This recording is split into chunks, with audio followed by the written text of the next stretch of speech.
Today we're going to be picking out what I'm going to read in February.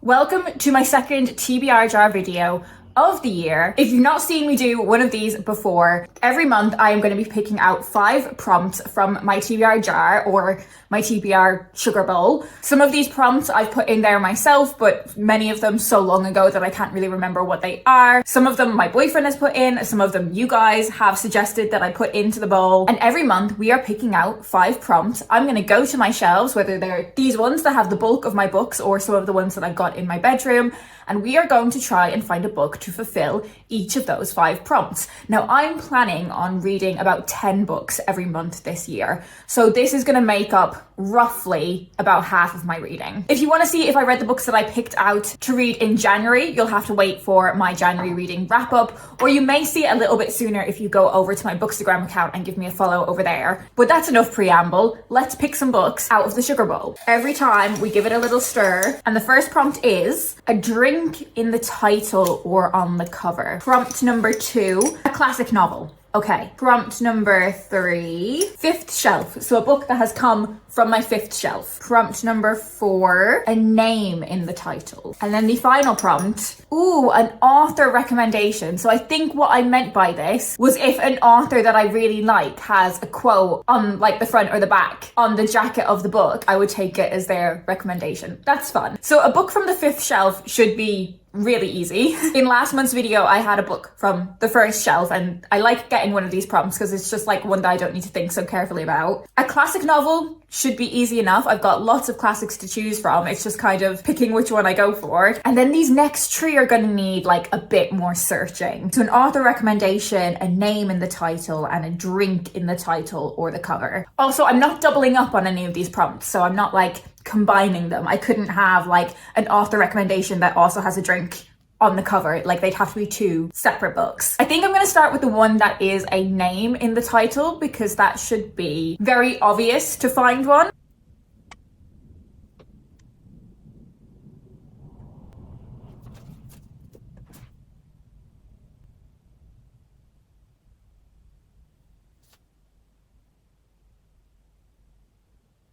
Okay, so there were actually like 5 or 6 books that could have fulfilled this prompt on these shelves alone. The one I've gone for is Gwen and Art Are Not in Love by Lex Croucher, which I think is like a medieval young adult queer romance. This would have worked for an author recommendation as well because there's an Alice Oseman "I loved it" quote on the front, but we're gonna go with this one for a name in the title. I think maybe a drink is the next one I should go for.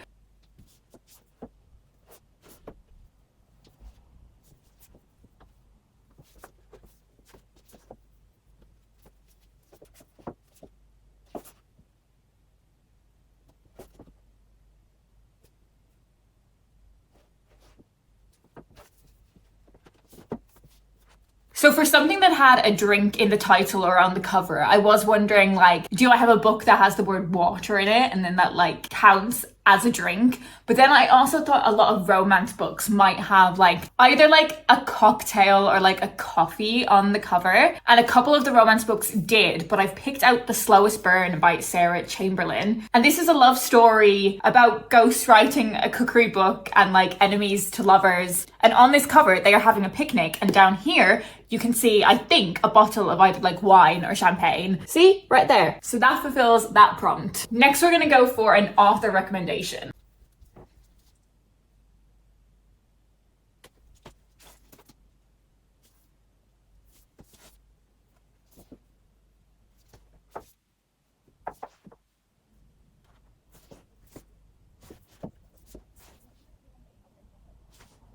So I struggled with that one more than I was anticipating. It wasn't that I struggled to find books that had quotes from other authors on the cover, like there was loads. But I suppose the slight challenge was I immediately went to my romance shelves because romance authors like quote for each other all the time. It's like a really supportive community. And I already have basically like 2 romances on my TBR now. So I feel like I pigeonholed myself slightly and didn't want to pick out loads of romances. But the one I have gone for is Blue Sisters by Coco Mellers, which is a book about the relationship between sisters. It has come so massively recommended to me by so many people. There's a quote from Pandora Sykes that says it's tender, devastating and funny. And I generally think she's got pretty good taste, but the one that sold it for me was that Liv Little called it breathtaking. And if you've seen my best books of 2024 video, you'll know that Rosewater was one of my favorite books that I read last year, so I also trust her recommendation. A book from the 5th shelf. Super easy. 1, 2, 3, 4, 5.